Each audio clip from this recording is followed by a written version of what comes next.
The truth about UFO sightings in the modern era. Contact with grey aliens. Secret government files and projects. Crop circles. The creation of deadly weapons thanks to the study of extraterrestrial technologies. The ultra-secret government group Majestic 12. The dark side of government agencies.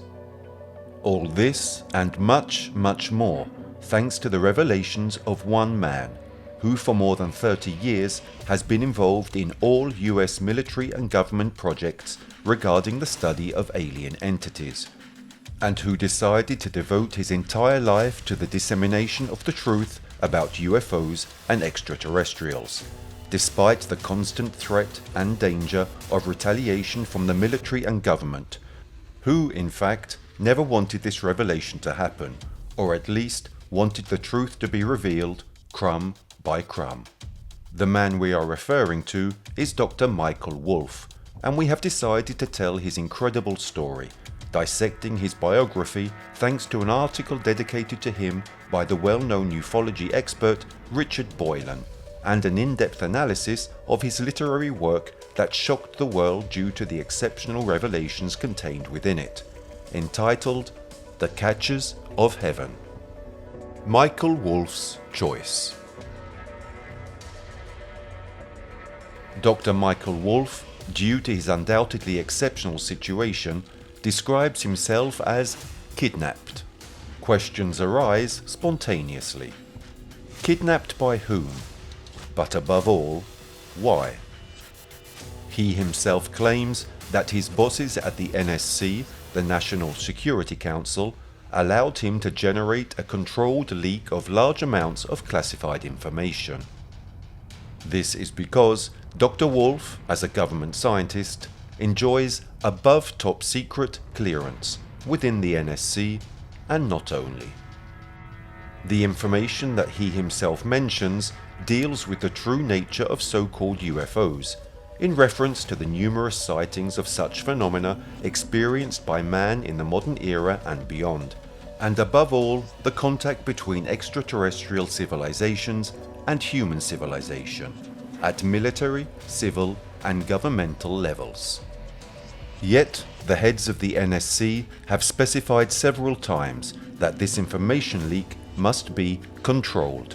That is, Dr. Wolff cannot reveal too many government secrets nor precise details about his role and work within all of these ultra-rated projects.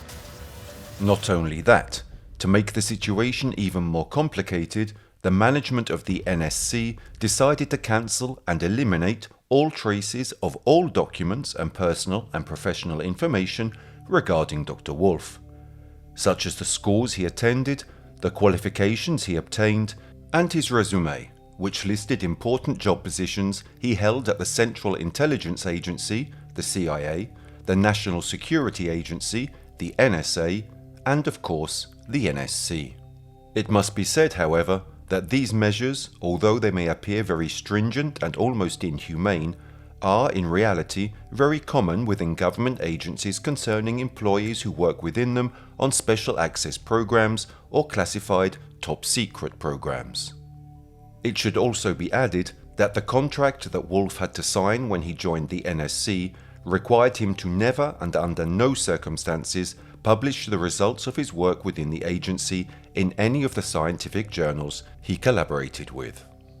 Therefore, we can say that Dr. Wolff is caught in an oppressive and existential rock and a hard place. On the one hand, he cannot officially prove his work, his research, and even his very existence. On the other, he feels he has to indulge his conscience and therefore continue to reveal government secrets, albeit in a controlled way. Despite this, Wolff, as the very courageous and stubborn person that he is, has never stopped telling the truth, or, if you prefer, everything he knows about extraterrestrial civilizations. For this reason, the United States and the entire world must be very grateful to him. Dr. Wolff chose to give the world these truths not only because he was allowed to do so, but also because, as he himself has repeatedly stated, human beings have the right to know. Dr. Wolf appears to be an even more courageous man, avid for justice and truth in the eyes of the world, if one considers that the motivations behind this valiant choice of his are not only ethical and professional, but also very personal. In fact, Michael Wolf lost his pregnant wife and young son in a terrorist incident which unfortunately has all the aspects of an assassination. It is to be noted that the incident would have affected him too if it hadn't been for a trivial coincidence that religious believers would attribute to divine intervention. Somehow, Wolf knows that the contribution he is making to humanity through the release of information would make his wife and son proud of him. Still, one wonders, why did the heads of the NSC agency decide to grant Dr. Wolf the opportunity to reveal such information, albeit in a controlled manner? Because Michael Wolf, as he himself has repeatedly admitted, had to make enormous efforts over a long period of time to reach such a concession. Furthermore, his role and the prestige he acquired over time undoubtedly contributed to this goal. The publication of his famous book, entitled The Catches of Heaven, which we will analyze in depth shortly, was allowed only after accepting the request made by the heads of the NSC, which included a small but significant initial statement stating that the book was nothing more than a work of fantasy. It goes without saying that the book is full of insider secrets and revelations, and is a must-read for all those interested or even just curious to learn more about extraterrestrial civilizations, their presence on Earth, and contacts with our civilization. We also know that Dr. Wolf is currently working on a sequel, Bright White Light Quartet, which will provide further insight into his personal experience with extraterrestrials, their communications and missions on Earth, but also on other planets. The Catches of Heaven. The first edition of the book was published in the late 1990s, although Dr. Wolf had already started writing it in the early months of 1990. What deserves our attention in particular are undoubtedly the projects mentioned by Wolf, as well as a certain type of terminology unknown to most people. First among all the secret projects mentioned by Wolf in the book is the so-called Project Sentinel. From how Wolf describes it, it would be a project created and aimed towards the creation of super soldiers, like Terminators, ready to act and obey every command without the slightest possibility of rebelling against the orders of superiors, and, above all, without human conscience, feelings, and emotions. In this regard, recalling once again that Michael Wolf began working on the book as early as 1990, a film entitled Universal Soldier was released in 1992. The plot of the film tells of some American soldiers who are facing a war in Vietnam against the Viet Cong, but are killed, not at the hands of the Viet Cong, but at the hands of an American sergeant who loses his mind. The bodies of the deceased soldiers are recovered by the army and are entrusted to a group of scientists who bring them back to life after many years, but with no memory of who they were before and no conscience. Under this new form, the soldiers are controlled by a secret military elite of the US government called the Unisol Project. Only one of the soldiers, Luc Devereaux, played by the legendary Jean-Claude Van Damme, manages to reacquire the memories of his past life. As can be seen, there is a certain congruence between the plot of the film and what Wolf reports in his book about Project Sentinel. Pure coincidence? Very possibly. The other elements and terminologies present in the book that we will analyze in detail are Post-Detection Protocol. This definition can be found on page 107 of his book. It is a set of structured rules, standards, guidelines or actions that the government or other organizational entities intend to pursue for first detecting and then analyzing, verifying, and possibly even responding to signals received from extraterrestrial civilizations. Before Wolf's book, this special protocol was mentioned only once, in Austria in October 1986, and then once more in Brighton the following year, during the 37th and 38th Congresses of the International Astronautical Federation, where the SETI post-detection protocol was presented for the first time. Naturally, these are extremely confidential documents. Moreover, there was no internet at the time, and therefore it was impossible for this information to leak beyond a small circle of people, probably a government elite. Wolf evidently had access to this classified information, and by revealing it, made the world's population part of that elite group. Project Rainbow. Project Rainbow was the name given by the CIA to a research project aimed at reducing the radar cross-section of the Lockheed U-2 and decreasing the possibility that it would be detected and tracked by Soviet radars during its flights over the USSR. However, the Soviets continued to track the U-2 flights. Therefore, although there are apparently no obvious connections with the UFO question, we cannot exclude this eventuality a priori, perhaps assuming that the conflict with the USSR is nothing more than the usual expedient used by US government agencies to cover up the study and development of technologies aimed at examining the UFO phenomenon. The Philadelphia Experiment. This is a scientific experiment with military purposes, organized by the United States Navy during the Second World War, which took place on October 28, 1943, under the guidance of a certain Franklin Reno, sometimes also referred to as Dr. Reinhardt, in which also several scientists, including Albert Einstein, participated.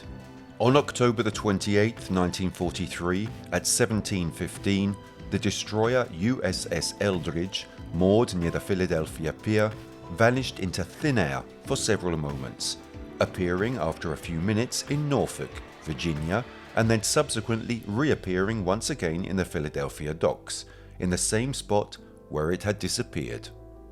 Furthermore, at the end of the incident, some sailors also disappeared, while 5 were found fused with the metal of the ship's structure. Although some have questioned the veracity of this story, it must be said that if Dr. Wolf decided to mention this event in his book, there will certainly be a valid reason. Especially in reference to the force unknown to us that made the invisibility and teleportation of a destroyer possible, given that, according to Wolf, it could very possibly be a military experiment implemented by the US Navy after acquiring this technology from extraterrestrial civilizations. In fact, it would be the same energy thanks to which UFOs would be able to fly. Transducers. First of all, when we speak of a transducer, we refer to a device capable of converting one physical quantity into another by altering some of the original characteristics that identified it. Wolf does not specify exactly what he means by this terminology, but after careful reflection, we can venture that Wolf was probably referring to the chemical and physical composition of UFOs, composed of a so-called metamaterial and endowed with a real conscious intelligence. MJ12 Special Studies Group, Majestic 12. Beyond all that we have mentioned, what catches the eye most in the whole of Michael Wolff's story, naturally contained within his work, is undoubtedly his involvement in an ultra-secret apparatus linked to the American government, called Majestic 12. This alleged secret body of intelligence was formed in 1947, the very year in which the famous Roswell incident took place, and in parallel, the same year that the CIA was established. Regarding these facts, it is difficult to speak of a coincidence, given that anyone with a minimum knowledge of the UFO phenomenon knows the importance of the Roswell event, where most probably, and for the first time, human beings came into contact with an extraterrestrial civilization. Furthermore, one wonders if Majestic 12 and the CIA are in fact the same entity, or that perhaps the first is none other than one of the most secret and confidential departments of the government agency, or that the CIA itself hides and operates behind Majestic 12, and that it is therefore a cover to justify the birth of the agency itself, which not only had to operate in defense of the United States of America against terrestrial enemies, but also against the potential threat of extraterrestrial hostility. Or more plausibly, it was born with the intention of investigating the new sighting and crashing phenomena of unidentified flying objects, especially after the famous and significant Roswell incident. Project Gateway. This is undoubtedly one of the most fascinating and mysterious aspects of the entire collection of revelations. But what is it about? The gateway technique can be defined as a sort of training to concentrate brainwaves in order to alter consciousness and escape the constraints of time and space. At the head of the project was, of course, the CIA. Wolf does not describe exactly how this project came to life, but reveals his direct experiences, especially his encounters with his deceased wife and son. Some, the most skeptical, consider Dr. Wolf a mythomaniac and do not believe in the existence of such a secret project that aims to control the mind. However, just go to the CIA website and you can download a 29-page dossier entitled Analysis and Assessment of Gateway Process. This document is dated June 9, 1983, the day it was filed. Many years later, on October 9, 2003, the CIA declared the dossier approved for release, declassifying it and making it available to the public. Well, Michael Wolf, who we recall completed his book The Catches of Heaven at the end of the 90s, could only have become aware of the Gateway project because he was part of it, or in some way because he was directly involved in the experiment. Furthermore, it is very interesting to study in great detail what this dossier reveals. Time travel, out-of-body experiences, the crossing of space-time dimensions, which, to be clear, is the modern concept of the multiverse, already explored more than 40 years ago. And it is thanks to the complex techniques mentioned in the Gateway project that Dr. Wolf was able to interact with extraterrestrial entities and with his deceased son and wife. As you may have noticed, this is not just any book. It contains everything. Not only the sensational revelations of a courageous scientist such as Wolf about extraterrestrials and the attempt to hide the truth by US government bodies, but also very intimate and personal elements, such as the battle against his demons, the excruciating pain he suffered due to the loss of his wife and his son, the only people he ever truly loved, his fears and his hopes. In short, anyone in this world who cares about truth and justice owes a great deal to Dr. Michael Wolf. Who is Michael Wolf? Who is this man revealing such strictly confidential information? His full name is Michael Cruvant Wolf. The name Cruvant derives from his family's ancestors, Russian Jews who emigrated to the United States. Even as a child, Michael had to deal with the world of secrecy and confidential information, but, above all, with extraterrestrials.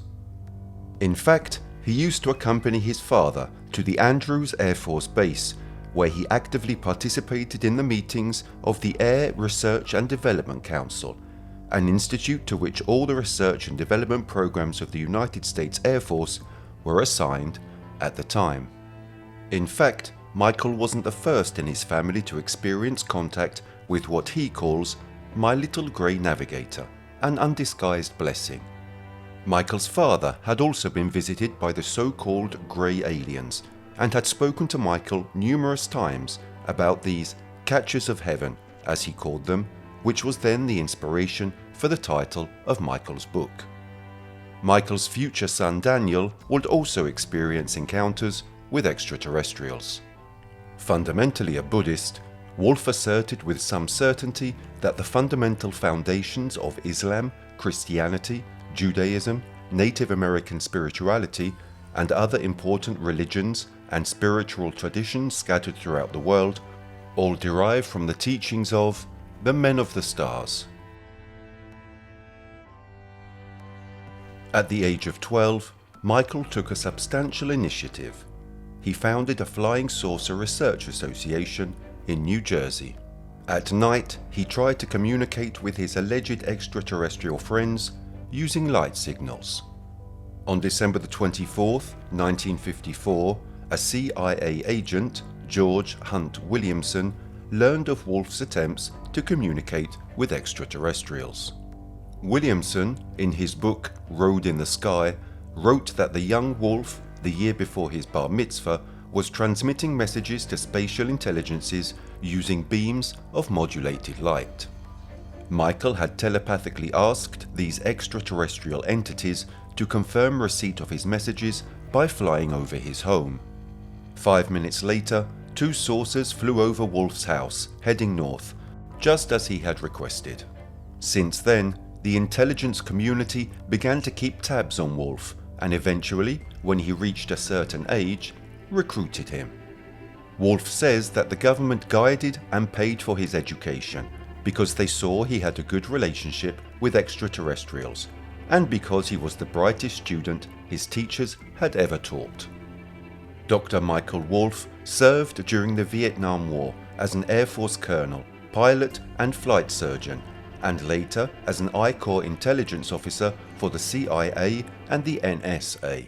He has a PhD in neurology, a PhD in theoretical physics, a PhD in computer science, a law degree, a master's degree in electromagnetic influences on organisms, and a bachelor's degree in biogenetics. Since 1979, Dr. Wolf has served as a scientific advisor to sitting presidents and the National Security Council on extraterrestrial issues. He was also a member of the group of scientists on the UFO Information Management Subcommittee, the aforementioned Majestic 12. The code names I used there were Griffin and Nu Kappa Eta. MJ12 appointed Dr. Wolf as chairman of the AlphaCom team, the main extraterrestrial affairs group, which also included a US Navy intelligence admiral. Richard Boylan. Richard J. Boylan is a psychologist, behavioral scientist, clinical hypnotherapist, government consultant, and scientific researcher, as well as a world-renowned UFO and extraterrestrials researcher and consultant. He has written over 50 articles and 4 books.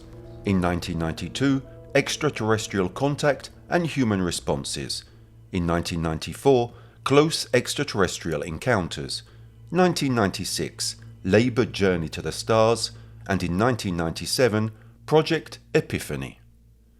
Dr. Boylan specializes in counseling so-called star kids and star seeds, adults seeking to better understand their origin and identity, or star legacy, and their mission on Earth by providing them with educational, behavioral, and psychological support.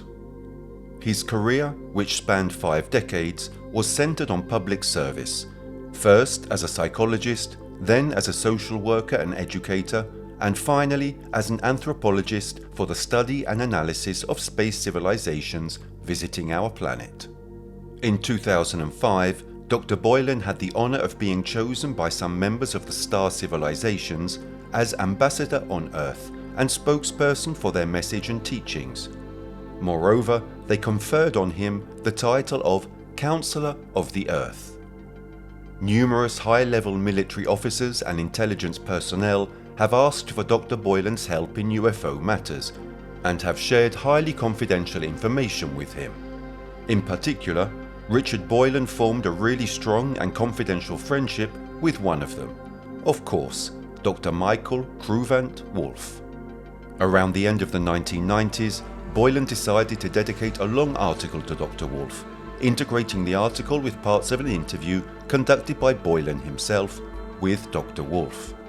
The article was published between April and May 1998, a few months after the release of Wolf's book, The Catchers of Heaven. Boylan says he received permission from Michael Wolf to publicly share revelations made to him in his article, after the book's publication. Revelations that came, Boylan continues, from notes he hastily scribbled as he tried to keep up with the machine gun rhythm of Dr. Wolf, who, like many geniuses, jumps rapidly from one topic to another without leaving the interviewer a chance to intervene. Richard Boylan interviews Michael Wolf. From 1972 until 1977, Dr. Wolf was engaged in covert government research into the study of extraterrestrial technology.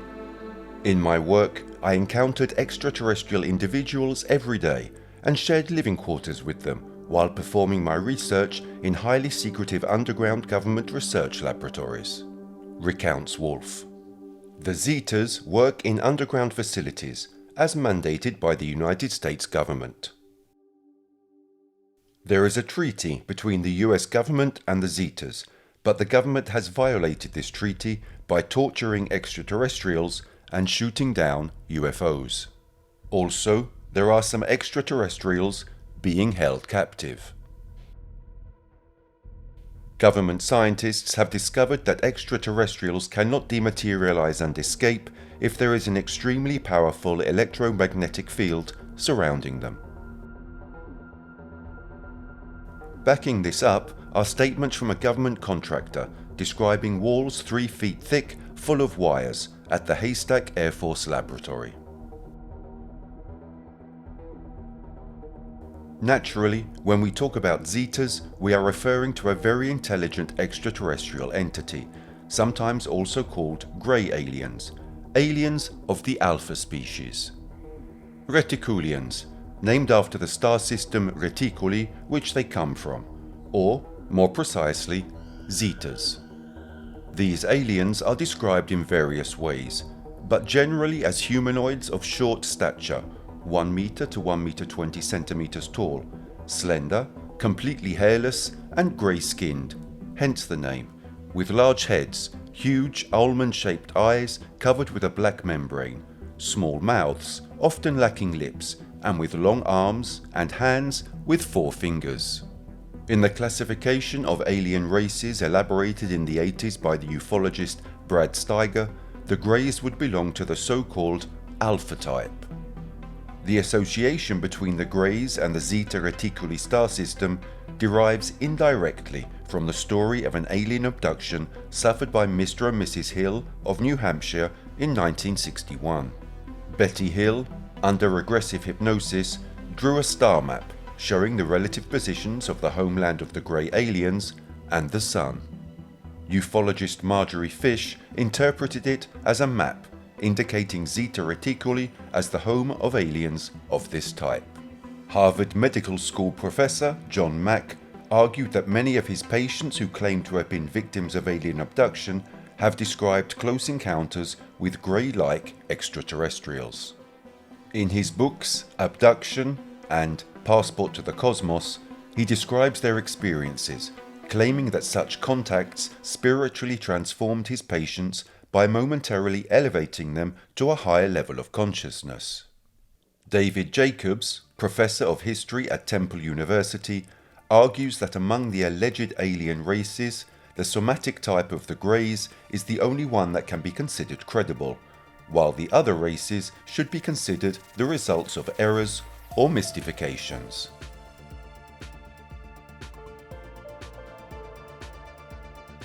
Returning to Boylan's interview, Wolf reveals to him that among the labs he has worked at are S4, near the northeast corner of the Nevada Test Range, Area 51, where he claims to have lived for a while, the Foreign Technology Division laboratories at Wright-Patterson Air Force Base in Dayton, Ohio, and the former Dulce Laboratory near the New Mexico-Colorado border. Wolf says he is also aware that extraterrestrials are working with government scientists at the Haystack Air Force Laboratory, deep inside Haystack Butte at Edwards Air Force Base, California. And when Boylan questioned him about the Indian Springs Auxiliary Airfield Complex adjacent to the Nevada test site, Wolf was quick to reply, "I can't say anything about it." Wolf goes on to say that the generals he worked with felt helpless in the face of the overwhelming superiority of extraterrestrial technology and mental abilities. And it is precisely because of these feelings of helplessness that the military leaders chose to launch an intense and widespread campaign of disinformation and cover-up of the truth, to discourage any attempts by civilians to acquire even a small part of all the information on extraterrestrials that the government and military had actually managed to obtain. One of the most disturbing revelations Dr. Wolf made during his interview with Richard Boylan undoubtedly concerns the existence of a group of renegades within the military and intelligence agencies involved in this cover-up operation. Wolf labelled this conspiratorial group the Cabal, made up of extremist, fundamentalist, xenophobic, racist and paranoid officers. The Cabal fears and hates extraterrestrials to such an extent that without any presidential or congressional authorization, they have stolen weapons that the military had manufactured thanks to extraterrestrial technology and used them to shoot down UFOs. They took the surviving extraterrestrials prisoner and attempted to forcibly extract information from them. A high-level military officer, considered a friend of the Cabal, but who in reality secretly plays a double game in an attempt to undermine the group, continuously transmits all information about their activities and their missions to Dr. Wolf. Furthermore, the Cabal also seems to have managed to involve some well-known UFO investigators. Wolf claims, in fact, that the director of a major US civilian organization on UFOs is involved up to his neck in the Cabal. He adds that another ufologist in Canada is being paid to target various UFO researchers. With this burning topic closed, Wolf goes on to say that as a presidential advisor, he had the opportunity several times to visit Mr. Clinton in his private chambers at the White House, even noting that Mr. and Mrs. Clinton slept in the same bed, thus silencing contrary voices. Furthermore, Wolf adds that when Clinton travelled to Hartford, Connecticut for a presidential debate, he stopped by to consult with him. Wolf, in fact, long provided advice to the president via encrypted telephone and National Security Council courier. Possessing some of the highest security clearances, Wolf is in an extremely qualified position to know what the government agencies know about UFOs and extraterrestrials. He has repeatedly stated that he wants to tell President Clinton everything, but at the same time he can't because his bosses at the NSC won't let him. Wolf goes on to say that President Clinton doesn't know much about Area 51, nor about S4, the top secret underground facility 13 miles south of Area 51 at Papoose Lake, where Dr. Wolf performed some of his research. The President has above top secret and need to know clearance, but does not have Umbra ultra top secret clearance to access top level Magic MJ12 secrets and Keystone documents, Wolf adds. Like many federal bureaucracies, MJ12 has tripled in size, Wolf reports. It now has 36 members, including former Secretary of State Henry Kissinger and father of the hydrogen bomb Edward Teller. MJ12 meets at various classified locations, including the Battelle Memorial Institute in Columbus, Ohio. Additionally, Dr. Wolf confirms that it was Dr. Teller who recommended physicist Robert Lazar for the position at the secret government base S4 south of Area 51, where Lazar helped build extraterrestrial space vehicle propulsion systems. Not only that, Wolf calls Teller a nuclear hoaxer, referring to Teller's deception when he presented President Reagan with an X-ray laser weapon to wage a possible Star War, when, in reality, the weapon had never been tested, nor was it yet operational. Later, the weapon was even rejected and deemed unfeasible by other scientists at the Lawrence Livermore Laboratory. Following this, Boylan asked who MJ1, the head of the MJ12 subcommittee, was, and Dr. Wolf declined to answer this question, adding only that MJ1 answers to no one, not even the president.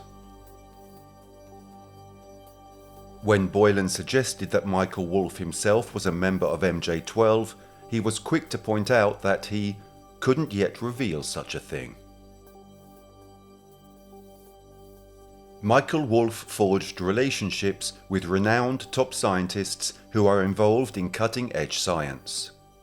One such scientist is Dr. Hal Puthoff, whose research includes zero-point energy that could replace oil to provide a clean source of energy for the world. Wolff worked on telesurveillance research for the government at the same time Puthoff was at the Stanford Research Institute. Darrell Macmillan of the Union of Concerned Scientists is another scientist Wolff says he knows, as is Dr. Stephen Hawking, the British theoretical astrophysicist.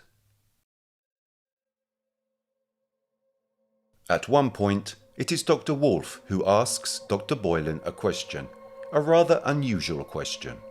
Wolff asks if Boylan has seen the film Peacemaker, and when Boylan says yes, Wolff tells him that the woman in the film was based on a real person he worked with, Dr. Jessica Stern of the National Security Council. Another figure Wolff said in the interview that he knows very well linked to the world of UFOs is Admiral Bobby Ray Inman, former head of the NSA and later president of the Science Applications International Corporation, the SAIC. The SAIC has been identified by United States Air Force Colonel Steve Wilson as the company that produces anti-gravity engines for US UFO imitators. When Boylan pointed out to Dr. Wolff that Colonel Wilson had identified Inman as also responsible for Decision Science Applications Incorporated, DSAI, made up of the heads of companies involved in the development of classified military weapons based on extraterrestrial technology, Wolff replied, "Inman doesn't know nearly as much as the UFO community thinks he knows. He doesn't know everything DSAI is doing." Wolff also confirms the identities of former head of Air Force Special Forces Project Pounce, a UFO recovery unit, Colonel Steve Wilson, and Air Force Technical Sergeant, NSA analyst Dan Sherman, assigned to an NSA unit that conducted telepathic communications with extraterrestrials. Regarding the beginning of modern UFO history, Dr. Wolff revealed that the first UFO crashed in 1941 in the ocean west of San Diego and was recovered by the Navy, stating that from then on, the US Navy has maintained a leadership position on UFO matters.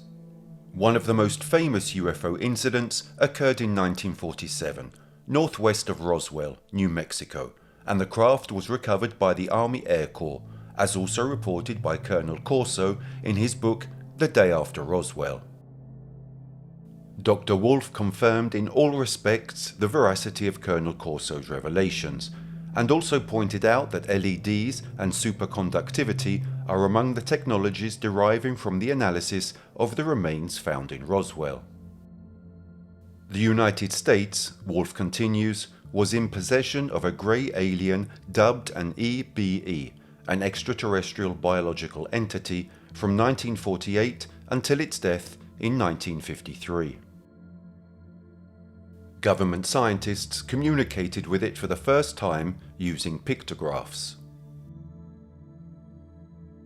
Also, within months of the Roswell UFO incident, the United States Army Air Corps became the Air Force.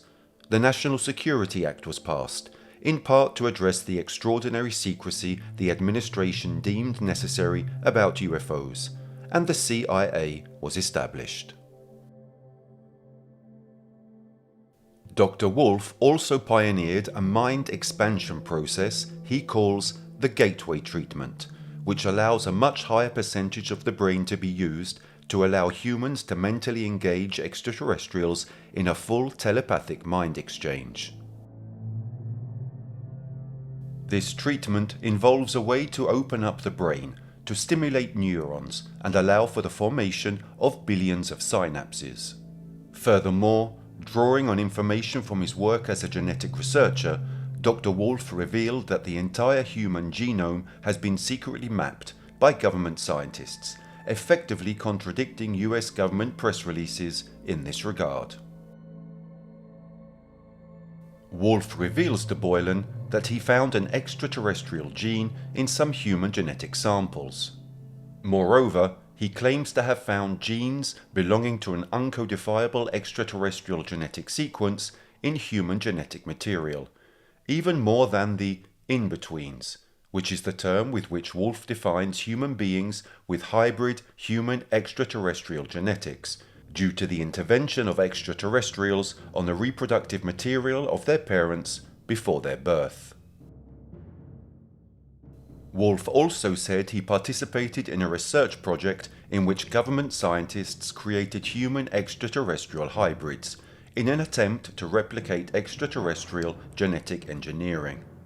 He then explained how the tissue harvesting resulting from the so-called livestock mutilations serves to prepare the organs to adapt to human bodies, to filter the particulate matter that is killing the human race as it continues to pollute our planet. He then concludes by saying that the in-betweens, the human extraterrestrial hybrids, will help us and save the planet. Extraterrestrials have other concerns as well. They discussed God and death with Wolf, noting that all worlds are connected. One atomic bomb dropped on Hiroshima can affect millions of cultures in the galaxy. They also told him that thought is energy. It certainly does not stop in front of a galactic barrier, but is received on other worlds. Thanks to what he learned, Wolf said that humanity probably will not be able to give a sustainable future to its children, and should instead try to change and evolve to reverse this negative trend. A fourth, ultra-secret project Wolf mentioned during the interview was a Defense Department project that involved cloning a human being in order to create the perfect soldier who would obey orders without question. General Bunting headed this project. The clone turned out to be born with ethical thinking and the intuitive awareness that life is sacred. Wolf told Boylan that when the clone disobeyed an order to kill an innocent dog, the project leader ordered the clone to be terminated. In Wolf's opinion, in fact, the clone miraculously seemed to have a soul. Wolf said he is aware of significant developments within the civilian UFO investigation community. One of the key figures in this regard is former Army Sergeant Major Robert Dean, assigned to NATO headquarters in the 1960s. There, Dean read NATO's secret assessment of extraterrestrials. Wolf confirmed that he too saw that assessment. Dr. Wolf also disclosed that the NSA and CIA regularly provided MJ-12 members with tapes of major meetings of civilian UFO groups, such as the conferences held by MUFON. He also said notable UFO investigators who spoke with him included Robert Blechman, James Courant, Linda Moulton Howe, William Hamilton, Michael Hesseman, and Dr. Stephen Greer. A few years before the interview, documents were leaked that were purported to constitute a presidential briefing for President Jimmy Carter on extraterrestrial issues. Dr. Wolf revealed that the information in those documents was essentially true, but a page was missing from the leaked documents. A page describing an individual of joint extraterrestrial human heritage who emerged 2,000 years ago to try and end human violence. Boylan then asked Wolf if that figure was none other than Jesus, and Michael Wolf could not help but confirm that identification. Wolf then went on to describe various extraterrestrial races to Dr. Boylan. One race would appear to have orange skin, very large heads, large dark eyes with no irises, and six-fingered hands. During dissection, their brains were found to have 4 cerebral lobes, several optic bulbs and nerves, and a sponge-like digestive system. Extraterrestrial brains are more developed and connected, and do not have a corpus callosum. Wolf also described a race dubbed the Semitics, of medium height and generally human in appearance, except for a very large, hooked nose. According to Wolf, this would be the same race that landed at Holloman Air Force Base, New Mexico in the 1960s, and conversed with some generals. Wolf also described another very human-looking race, called the Nordics, which shares with the Semitics the same provenance from Altair 4 and 5 and from the Pleiades. Dr. Wolf also pointed out that extraterrestrials feed on vegetation and fungi and have different needs. They absorb energy from the air and certain particulates. They don't absorb so much water that they have to urinate. He also said that the tissue harvesting done through cattle mutilations is not related to cloning, but rather is done to acquire nourishment for the hybrid fetuses that the extraterrestrials create. Regarding crop circles, Wolf said that they were originated by extraterrestrials and then badly copied by the military. He further noted that with the crop circles made by extraterrestrials, the plants were still alive and even grew after being folded into pictographic patterns, unlike the circles made by the military, which kill the plants by not allowing the soil to nourish and regrow them. Regarding extraterrestrial contact, Dr. Wolf confirmed that the race commonly referred to as the Zeta Reticulans, or Greys, entered into diplomatic negotiations with the US government. When Boylan asked what extraterrestrial races he had worked with in government laboratories, he pointed out that the 2 illustrations on the front and back covers of his book, The Catches of Heaven, are actual photographs of extraterrestrials taken by an admiral friend of his.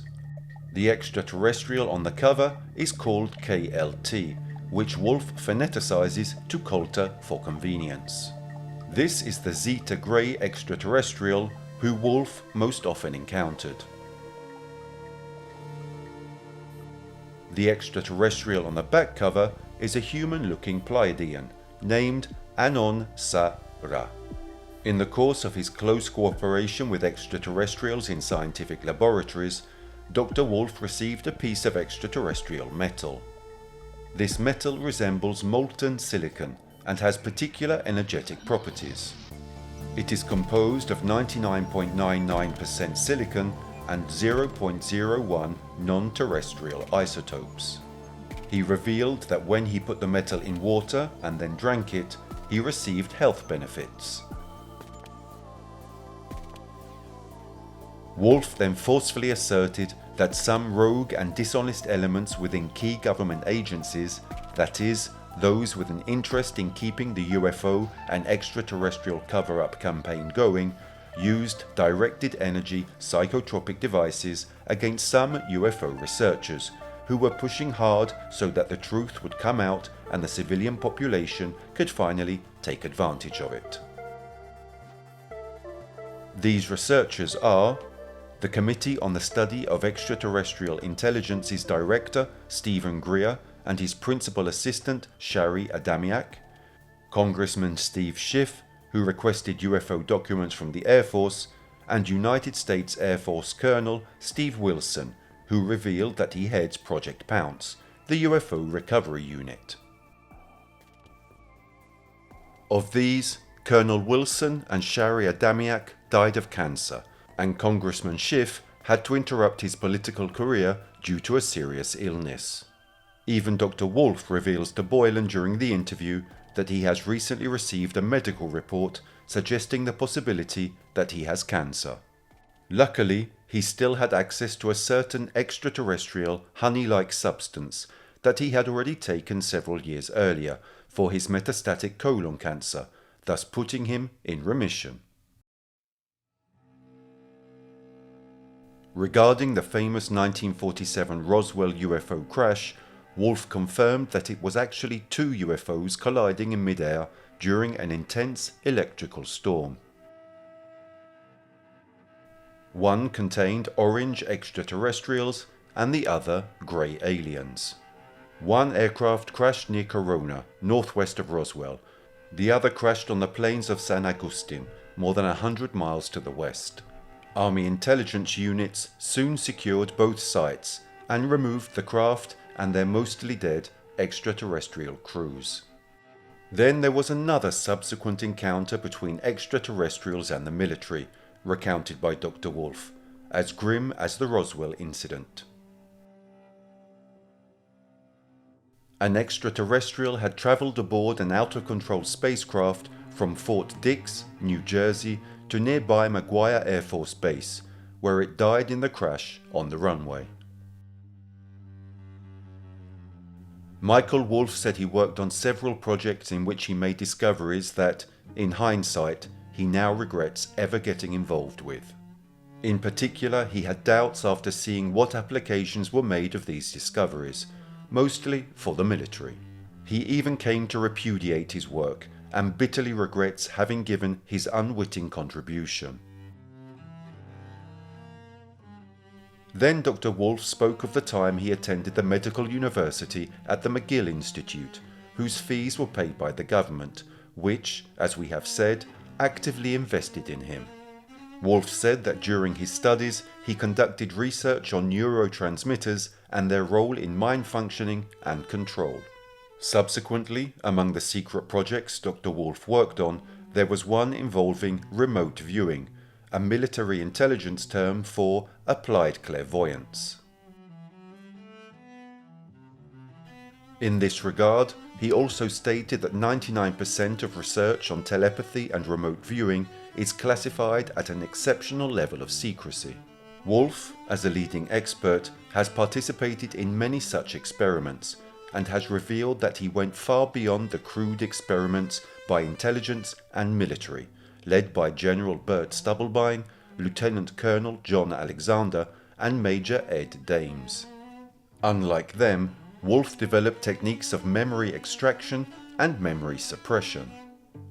Some of his findings were later incorporated into the CIA's infamous MK Ultra mind control projects and used on captured KGB agents to extract information from them. He also worked on dolphin research, which he defined as a highly intelligent alien life form on this planet. Having access to information from the NSA and the CIA, Dr. Wolf also revealed to Boylan some secrets in which he was not directly involved.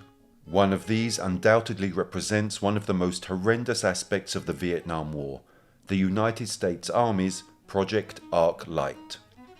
The destruction of American B-52s, already shot down by enemies, with Hellfire incendiary bombs, which completely incinerated the surviving crew members in order to destroy the secret documents being carried by the B-52s. In this regard, President Bill Clinton told Michael Wolf that he learned about Project Arc Light while a student in England, and because of this discovery, he became a very strong opponent of the war against Vietnam. Wolf also revealed secrets about the assassination of President Kennedy, which involved multiple parties and different interests. Many Cuban expatriates hated Kennedy for the failure of the Bay of Pigs invasion. The mob hated JFK because of the relentless prosecutions performed by his brother, Attorney General Robert Kennedy, against high-level mobsters. CIA diehards hated Kennedy because he wanted to withdraw the United States from the war in Vietnam, and also because he wanted the CIA to leak UFO information.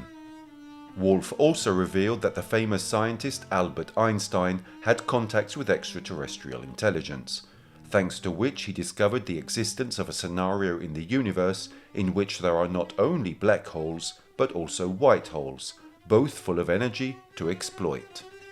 Wolf said he also worked briefly at Mossad, Israel's intelligence organization, commenting that Mossad had excellent relations with extraterrestrials. Returning to Clinton, Wolf reported that the president had a briefing on the Aurora SK-33A spaceplane, designed and built inside Area 51. The Aurora plane apparently ran on liquid methane and was equipped with an on-board anti-gravity system. Wolf added that the Aurora outperforms stealth aircraft and has an on-board electromagnetic pulse weapon system that can disable tracking radars. Not only that, according to Wolf, the Aurora can even go to the moon. Finally, he commented by hinting something about the fact that the United States has something on Mars besides the rover. Wolf also stated that the US government was actually working on prototype extraterrestrial anti-gravity discs. He confirmed that extraterrestrials traverse the galaxy by manipulating space and time to pull their destination towards them, and not the other way around. He also revealed that the military was experimenting with pilots using their minds to drive advanced aircraft. Some government scientists had discovered that some UFOs were living vectors and could split and reform, even responding to commands through thought. Wolf also revealed an incident on the Caribbean island of Puerto Rico during the Bush administration, in which an extraterrestrial piloted UFO, escorted by F-16 fighter jets, landed in a Puerto Rican city in 1990. The purpose of this exercise was to test the public reaction of a select section of the American people. The mayor of the city contacted President Bush and enthusiastically reported that the extraterrestrials had gotten off the ship and were walking around, and asked Bush what he should tell his citizens. Bush forwarded the question to Dr. Wolf for an appropriate response to the mayor. In conclusion, Wolf discusses the slowness with which the United States government disclosed the truth about UFOs, commenting as follows.